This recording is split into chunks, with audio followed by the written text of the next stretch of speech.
Well, hello everyone. This is the electric bike that I have. It is a 48 volt, 1000 watt system. You can see on the front here, mounted right in here, is the hub motor. And then, unlike most systems that they have a rack that goes on the back, on my last model I did put it on the back on a rack. But I found that with suspension or with a bumpy ride, the rack was unreliable, and those would end up shattering at the joint. So what I have now is actually, the system is mounted in the front, right in a nice little bag here. You can see the two packs down there. It's just lithium polymer batteries. Controllers in there too. Right here is the throttle, just the standard one. You got your 3 LEDs, your full, half, and empty. Most of the time the battery will sit around the half once you start riding it.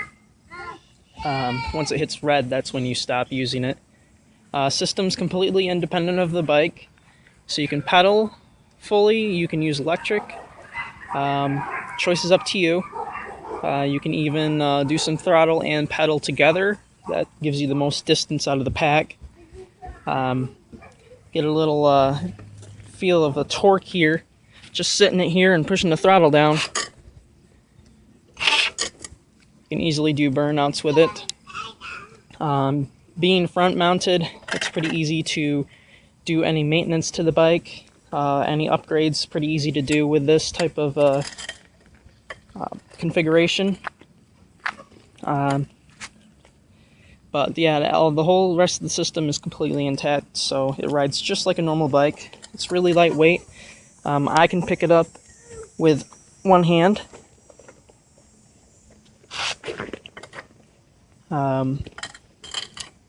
It is, I'd say about 50 pounds, the complete system. Most of the weight is actually the motor. The batteries only weigh 4 pounds. This bike hits a top speed of 32 miles per hour. I clocked it with GPS.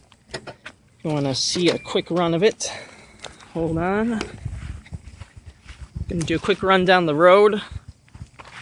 Hit top speed so you can get a feel for how quickly you can get up to the 32.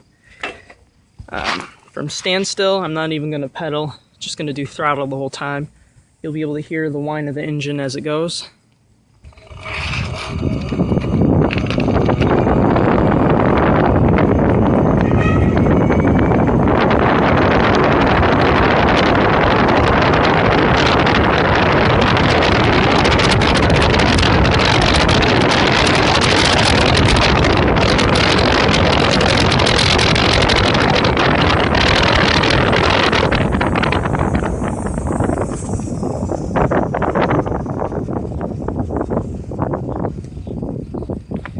Coming to a stop here. Turn around, you can see how much distance it was covered. All the way to the end of the road is where I started. All the way up to here. Didn't take very long at all. Hitting full throttle at 32 miles per hour. It's pretty high speed for a bike. Normally you would want to run it at about half throttle. That's where you get your best distance out of it. But the total distance you can go on just throttle alone is 10 to 15 miles. Again, that depends on weight, terrain. If you have a lot of hills, obviously it's going to be more towards the low end of 10 miles on just throttle alone. 15 would be about your average, even going mid to full throttle. And that's with a pack that's just this small. Any pack that's larger, if you double the pack, obviously double the miles. So that's it for this bike. Okay, thanks.